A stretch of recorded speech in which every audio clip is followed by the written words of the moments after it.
প্রথমে আমরা খানিকটা জল একটা বিকারে নিয়ে নিলাম।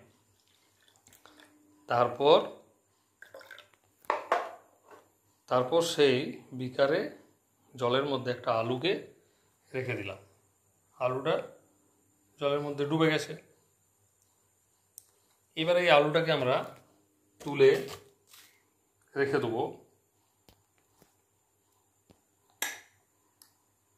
তুলে আমরা রেখে দিলাম। এবার এই জলের মধ্যে খানিকটা লবণ আমরা মিশিয়ে দেবো এবং ভালো করে জলের মধ্যে ঘেঁটে দেবো।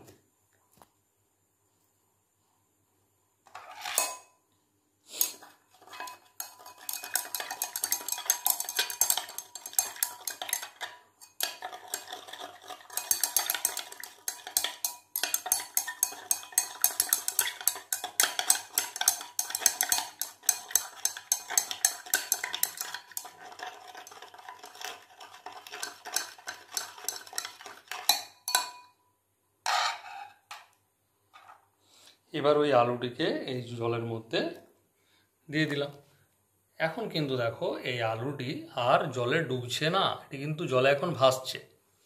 এর কারণ হচ্ছে এখন কিন্তু জলের যে ঘনত্ব, সেই স্বাভাবিক ঘনত্বের চেয়ে এখন ঘনত্ব কিন্তু বেড়ে গেছে।